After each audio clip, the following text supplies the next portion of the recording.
নমস্কার। গল্পগেলা গোগ্রাসে ইউটিউব চ্যানেলে বাংলা ছোট গল্প প্রিয় সকলকে স্বাগত। এই চ্যানেলে আমি আপনাদের প্রতিদিন নানা স্বাদের পুরনো এবং নতুন লেখকদের বাংলা ছোট গল্প পড়ে শোনাব। শুরু করছি আজকের গল্প পাঠ।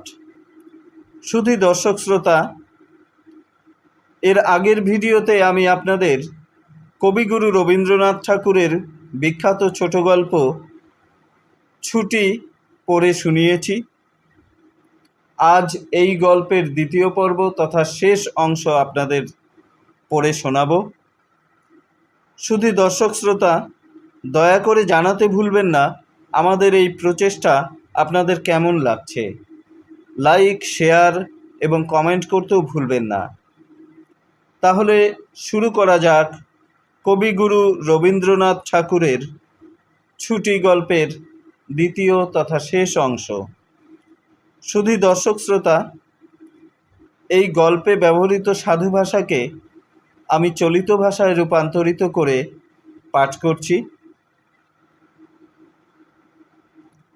ঘরের মধ্যে এই রকম অনাদর, এরপর আবার হাঁপ ছাড়বার জায়গা ছিল না।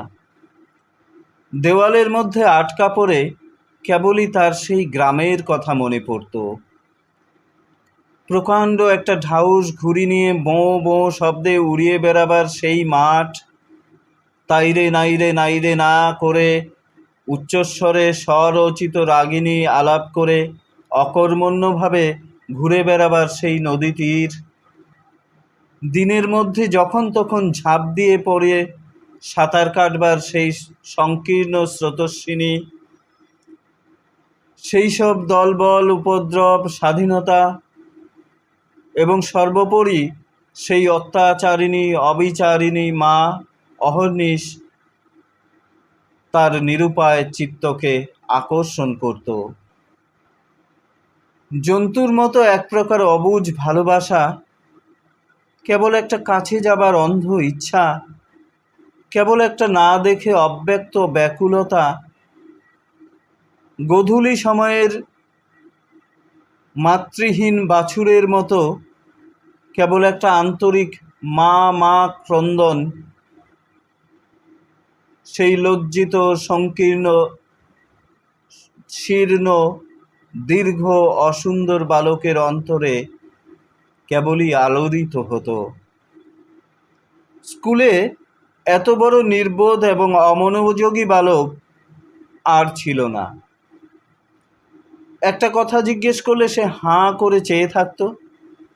মাস্টার যখন মার আরম্ভ করত তখন ভারাক্রান্ত গর্দভের মতো নীরবে সহ্য করত। ছেলেদের যখন খেলবার ছুটি হতো তখন জানালার কাছে দাঁড়িয়ে দূরের বাড়িগুলোর ছাদ দেখতে থাকতো। যখন সেই দুপুর রৌদ্রে কোনো একটা ছাদে দুটি একটি ছেলে মেয়ে কিছু একটা খেলার ছলে ক্ষণেকের জন্য দেখা দিয়ে যেত, তখন তার মন অধীর হয়ে উঠত। একদিন অনেক প্রতিজ্ঞা করে অনেক সাহসে মামাকে জিজ্ঞাসা করল, মামা, মার কাছে কবে যাব? মামা বলেছিলেন, স্কুলের ছুটি হোক। কার্তিক মাসে পূজার ছুটি, সে এখনো ঢের দেরি। একদিন ফটিক তার স্কুলের বই হারিয়ে ফেলল। একে তো সহজেই পড়া তৈরি হয় না, তারপর বই হারিয়ে একেবারে নাচার হয়ে পড়ল। মাস্টার প্রতিদিন তাকে অত্যন্ত মারধর অপমান করতে আরম্ভ করলেন।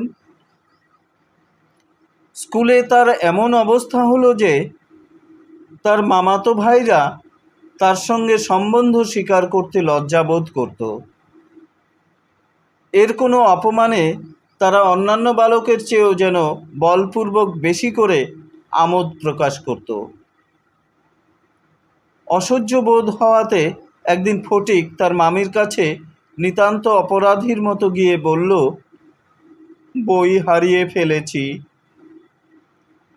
মামি ঠোঁটের দুই প্রান্তে বিরক্তির রেখা অঙ্কিত করে বললেন, বেশ করেছ, আমি তোমাকে মাসের মধ্যে 5 বার করে বই কিনে দিতে পারি নে বাবা। ফটিক আর কিছু না বলে চলে গেল। সে যে পরের পয়সা নষ্ট করছে এই মনে করে তার মায়ের ওপর অত্যন্ত অভিমান উপস্থিত হলো। নিজের হীনতা এবং দৈন্য তাকে মাটির সঙ্গে মিশিয়ে ফেলল। স্কুল থেকে ফিরে সেই রাতে তার মাথা ব্যথা করতে লাগলো এবং গা শিরশির করে আসলো। বুঝতে পারলো তার জ্বর আসছে। বুঝতে পারলো অসুখ বাদালে তার মামির প্রতি অত্যন্ত অনর্থক উপদ্রব করা হবে। মামি এই রোগটিকে যে কিরূপ একটা অকারণে অনাবশ্যক জ্বালাতনের মতো দেখবে তা যে স্পষ্ট উপলব্ধি করতে পারল সে। রোগের সময় এই অকর্মণ্য অদ্ভুত নির্বোধ বালক পৃথিবীতে নিজের মা ছাড়া আর কারো কাছে সেবা পেতে পারে এরকম প্রত্যাশা করতে তার লজ্জাবোধ হতে লাগলো। পরদিন সকালে ফটিককে আর দেখা গেল না। চারদিকে প্রতিবেশীদের ঘরে খোঁজ করে তার কোনো সন্ধান পাওয়া গেল না।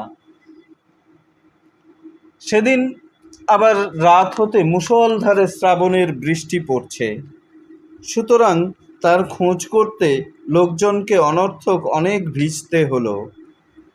অবশেষে কোথাও না পেয়ে বিশ্বম্বরবাবু পুলিশে খবর দিলেন।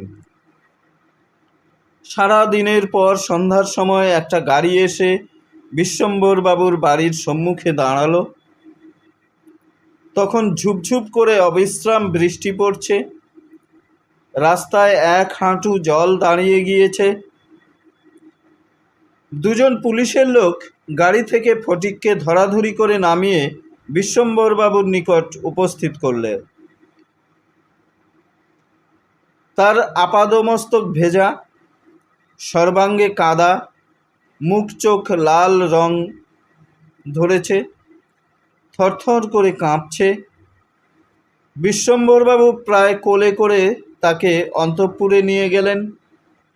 মামি তাকে দেখা মাত্র বলে উঠলেন, কেন বাবু, পরের ছেলেকে নিয়ে কেন এই কর্মভোগ? দাও, ওকে বাড়ি পাঠিয়ে দাও।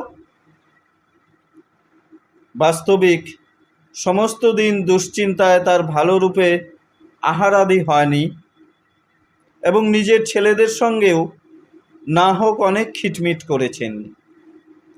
ফটিক কেঁদে উঠে বলল, আমি মার কাছে যাচ্ছিলুম, আমাকে ফিরিয়ে এনেছে। বালকের জ্বর অত্যন্ত বেড়ে উঠল। সমস্ত রাত প্রলাপ বকতে লাগল। বিশ্বম্ভরবাবু ডাক্তার নিয়ে আসলেন। ফটিক তার লাল চোখ একবার খুলে কড়িকাঠের দিকে হতবুদ্ধিভাবে তাকিয়ে বলল, মামা, আমার ছুটি হয়েছে কি? বিশ্বম্বরবাবু রুমালে চোখ মুছে সস্নেহে ফটিকের শীর্ণ তপ্ত হাতখানি হাতের ওপর তুলে নিয়ে তার কাছে এসে বসলেন। ফটিক আবার বিড়বিড় করে বকতে লাগল। বলল, মা, আমাকে মারিস নে মা, সত্যি বলছি আমি কোনো দোষ করিনি। পরদিন দিনের বেলা কিছুক্ষণের জন্য সচেতন হয়ে ফটিক কার প্রত্যাশায় ফেল করে ঘরের চারদিকে চাইল। নিরাশ হয়ে আবার নীরবে দেওয়ালের দিকে মুখ করে পাশ ফিরে শুল। বিশ্বম্বরবাবু তার মনের ভাব বুঝে কানের কাছে মুখ নত করে মৃদুস্বরে বললেন, ফটিক, তোর মাকে আনতে পাঠিয়েছি। তার পরদিনও কেটে গেল। ডাক্তার চিন্তিত বিমর্ষ মুখে জানালেন, অবস্থা বড়ই খারাপ। বিশ্বম্বরবাবু স্তিমিত প্রদীপে রোগশয্যায় বসে প্রতি মুহূর্তেই ফটিকের মায়ের জন্য অপেক্ষা করতে লাগলেন। ফটিক খালাসিদের মতো সুর করে বলতে লাগলো, এক বাও মেলে না, দো বাও মেলে না। কলকাতায় আসবার সময় কতকটা রাস্তা স্টিমারে আসতে হয়েছিল। খালাসিরা কাছি ফেলে সুর করে জল মাপত। ফটিক প্রলাপে তাদেরই অনুকরণে করুণ সুরে জল মাপছে এবং যে অকুল সমুদ্র যাত্রা করছে, বালক রশি ফেলে কোথাও তার তল পাচ্ছে না। এমন সময়ে ফটিকের মা ঝড়ের মতো ঘরে প্রবেশ করে উচ্চ কলরবে শোক করতে লাগলেন। বিশ্বম্ভর বহু কষ্টে তার শোকোচ্ছ্বাস নিবৃত্ত করলে তিনি শয্যার ওপর আছাড় খেয়ে পড়ে উচ্চস্বরে ডাকলেন, ফটিক, সোনা, মানিক আমার।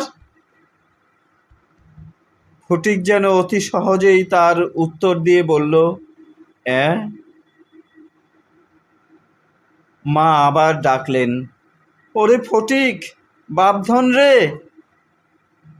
ফটিক আস্তে আস্তে পাশ ফিরে কাউকে লক্ষ্য না করে মৃদুস্বরে বলল, মা, এখন আমার ছুটি হয়েছে মা, এখন আমি বাড়ি যাচ্ছি।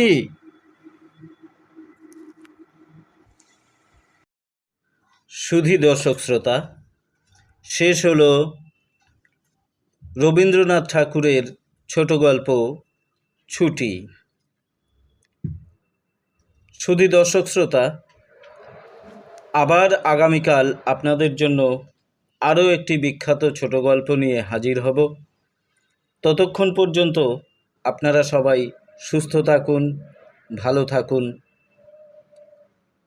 চলতে থাকুক গল্প গেলা গোগ্রাসে। ধন্যবাদ।